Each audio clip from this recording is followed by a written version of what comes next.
Fortnite Chapter 5 was the worst Fortnite chapter by far. I know, so brave for saying that, am I right? But I think this is all a learning experience, and I think Chapter 6 can take a lot of these criticisms I'm about to say as a way to get back on track.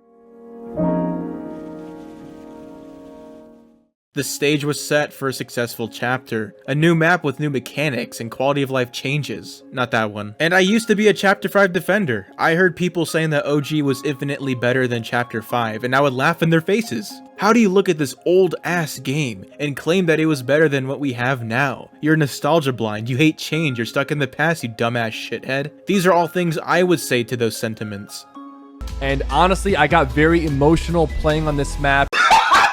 It took a while, and I think it's time to learn from the past, and that OG Fortnite should have been the biggest wake-up call for Fortnite. Season 1 felt good, it was fine, but Season 2 was when I started to notice. Why is it so hard to find mod benches now? They got rid of rarities, now I can't organize my shit? Wait, so you're telling me that the Greek god Fortnite mythics are being replaced by the Avatar mythics? Are the people at Epic Games real? Like, what are we doing here? Despite these questionable decisions, I think Season 2 is the best season of the chapter.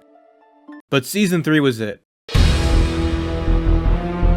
This season single-handedly changed the way I look at Fortnite. You see, Fortnite has this habit of having really good features like siphon and split loopholes. Going into a season like Wrecked, wouldn't it be obvious to split the loopholes at the very start of the season, just like every season should? Well, no, you dumbass idiot, the game's gonna have the same loophole for pubs and ranked for at least half the season. Then we're gonna praise Epic Games for doing the bare minimum standard for ranked and say shit like, "See guys, Epic Games is listening, be grateful you fucking assholes." Thank you. Thank you. You're welcome. This is what I want to hone in on. Things in Fortnite that should be a given, just for them to be absent and to be added in later, isn't listening to the community. It's gaslighting if you actually think that Epic deserved any praise for adding Siphon in Season 4 ranked. It shouldn't have left at all. In fact, why was there even a Siphon trial in general? Despite all the different versions of Siphon they tested, I think most people just prefer the 50 Siphon we're used to. This large delay of splitting loot pools would carry over to Season 4, and Chapter 5 would be subject to self-sabotage from the absolute smallest and easiest solutions that they just failed to acknowledge.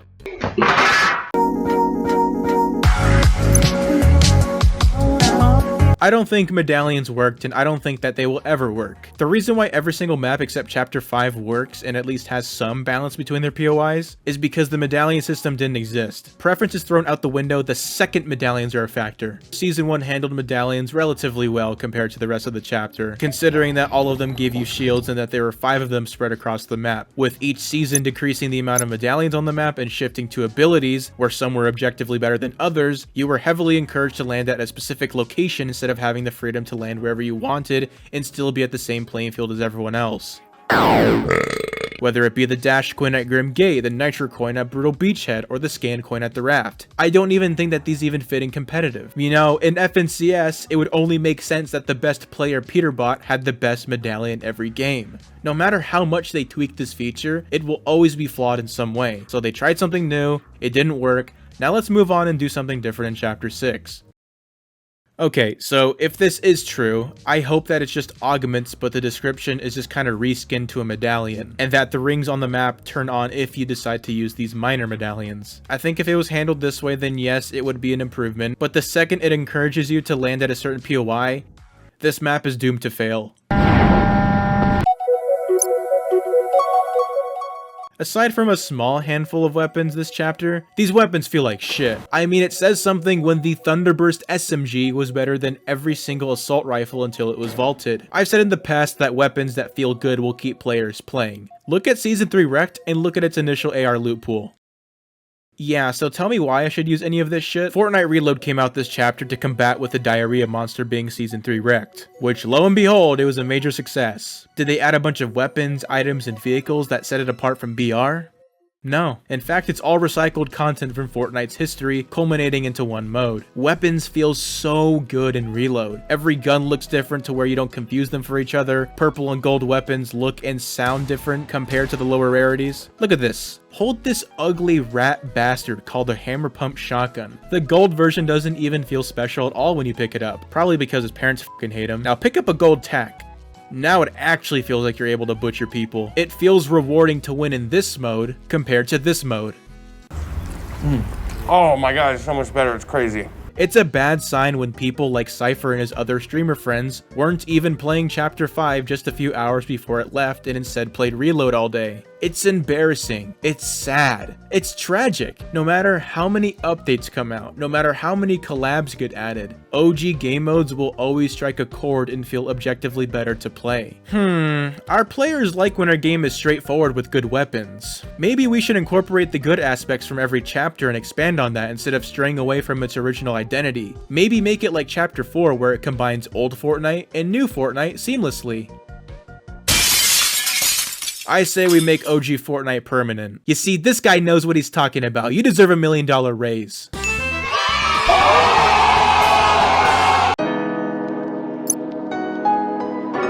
Listen, I'm not a story guy, but seeing story events this chapter was honestly kinda based. There was clear direction of where the story was gonna go, even to a normie like me. So instead of actual closure to the underwhelming defeat of Dr. Doom, Fortnite did something even better. Epic decided that Ice Spice flaunting her ass in front of the family-friendly audience that plays this game was a way better conclusion. I can understand the event can be fun when looked at in certain perspectives, like if you watched it with friends and laughed the whole time because how terrible it was, then yes, fair enough. But this is indefensible. Easy, bro. Fortnite just sent it! That's so cool. This is insane.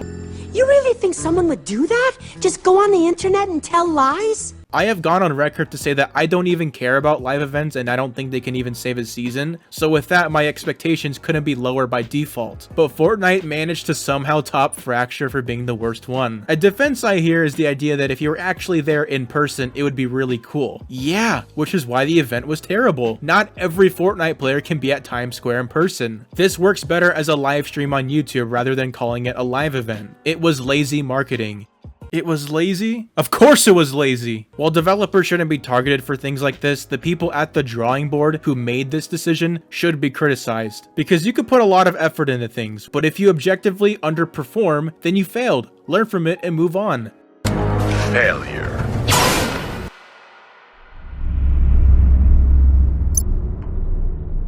This is probably the biggest sin that Chapter 5 committed. We got attachments this year, which was highly requested from fans over the years, and given that we can slap on red dot sights and all of these gadgets on our guns, it would be a little overpowered to have a hit scan gun with all of these attachments, since we've seen how broken hit scan red dots were in the past, so Fortnite decides to make every gun projectile based to compensate. Fair enough. Everyone was used to hit scan for the past 7 years and now the gunplay is completely flipped on its head. But whatever. Mod benches were at least prevalent to some degree in Season 1, and people using the grapple blade made them semi-annoying to shoot out of the air.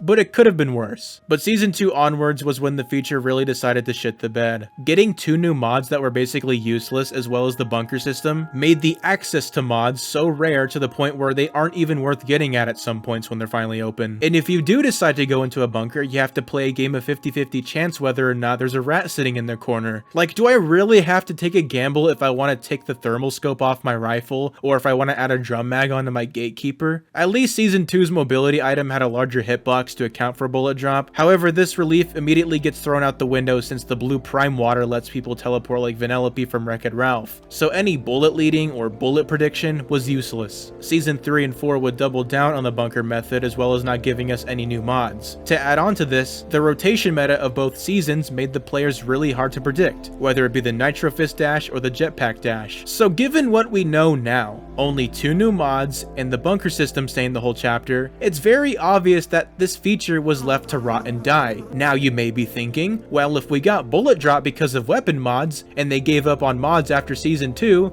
does that mean that we pretty much got bullet drop for nothing? Yes, you are correct. Oh shit.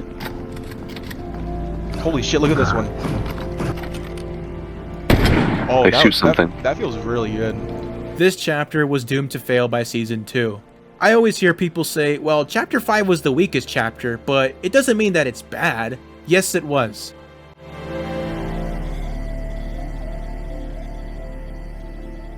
All of this with the neglection of mods, why should I have to cower and say that it wasn't bad and cover up for Fortnite? Why should I have to lie to myself and all of you guys? It was bad. Of course I had fun moments in the chapter. Yes, I had moments where I would clutch up a good fight and reload, but for the most part, my fun was mostly caused by the people that I play with, not the actual chapter.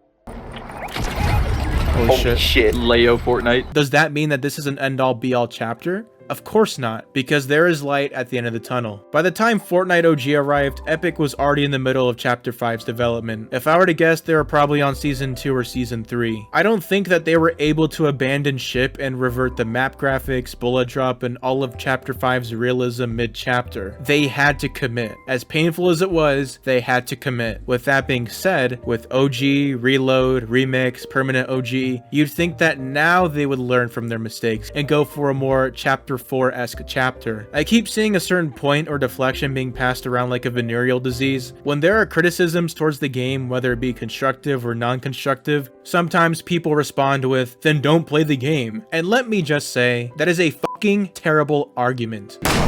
Because that doesn't do anything to challenge the actual argument that they are being presented with. It basically tells the arguer to fuck off. It's funny because a lot of people find that deflection to be a good gotcha moment, and I'm like, really? If people don't want to play the game, they won't. Do you think people are gonna hear that argument and go, oh, maybe you're right. Okay, I'll go take a break now. I know that in a year or so, there's gonna be tweets and videos about how Chapter 5 aged like wine, or why Chapter 5 was underrated. While it's fine if you have that opinion, it's gonna take every drug on the planet for me to feel that way. I think I would choose to face reveal before I begin to even consider missing Chapter 5.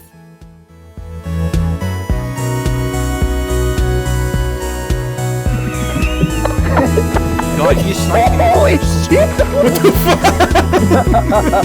The car out of here.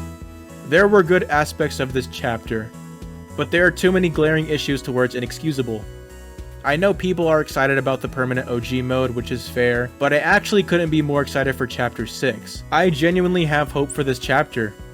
And if Chapter 6 doesn't land, well, I guess we have options, and Fortnite will have to keep learning its lesson until they get back on track. And I mean, at the end of the day, they probably will, but we're just gonna have to be patient.